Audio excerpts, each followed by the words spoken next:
Nous sommes ici au château de la Motte-aux-Bois, en forêt de Nieppe.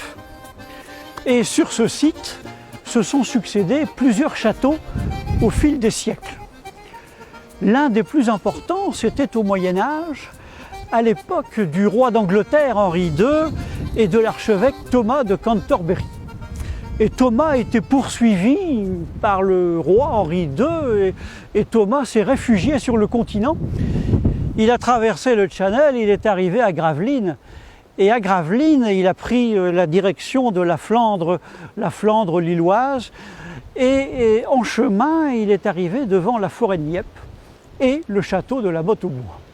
Il se trouve que ce jour-là, le comte de Flandre chassait dans la forêt de Nieppe.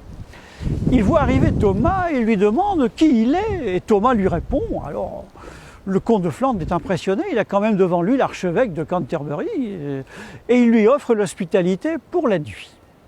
Tout se passe très bien, on mange bien le soir comme il se doit, et puis Thomas monte à sa chambre, à l'étage.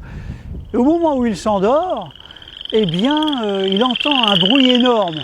Ce sont les grenouilles qui sont dans les fossés autour du château et qui coassent à qui mieux mieux. Alors Thomas finit par se fâcher. Il se lève brusquement, il descend l'escalier à l'étage, il traverse le pont-levis et de l'autre côté du fossé, il s'adresse aux grenouilles et il leur dit, en anglais, « still », qui en anglais veut dire « calme ». Et en flamand, c'est « stilte ». Donc les grenouilles ont très bien compris le mot anglais de Thomas et les grenouilles se sont tues. Alors, fait extraordinaire, miraculeux, depuis ce temps-là, à la Motte-aux-Bois, dans ce coin de la forêt de Nieppe, on n'entend plus jamais coasser les grenouilles.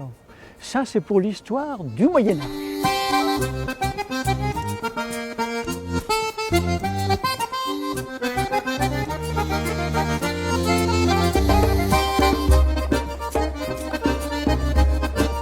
Et nous voici à présent au XVIIIe siècle, quelques siècles après le Moyen-Âge donc. Ça fait plusieurs siècles donc que l'on n'entend plus les coassements des grenouilles. Mais au XVIIIe siècle, les gens de la Motte-aux-Bois vont devoir affronter un animal beaucoup plus dangereux, beaucoup plus perfide et encore moins chrétien, le serpent. Tout le monde le sait, le serpent, ça a toujours été un animal redoutable que l'on identifie parfois aux créatures diaboliques. Or, il se trouve qu'au XVIIIe siècle, les serpents ont infesté le site de la Motte-aux-Bois. Il y en avait partout, il y en avait même sur les toits. Alors un jour, les prêtres qui entretenaient la petite chapelle dédiée à saint Thomas de Canterbury se sont dit il faut faire quelque chose. Ils sont allés en procession à Saint-Omer et dans la cathédrale de Saint-Omer, ils ont pris les reliques de saint Thomas, ils les ont amenées en procession à la Motte-aux-Bois, ils ont fait le tour du site en procession et à la suite de cela, les serpents ont disparu. Ils sont tous morts d'un seul coup.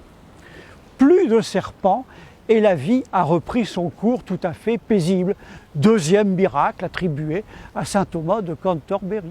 Comme quoi, la Motte-aux-Bois, c'est un site tout à fait remarquable de par, je dirais, sa relation avec l'histoire et la sainteté de saint Thomas de Canterbury.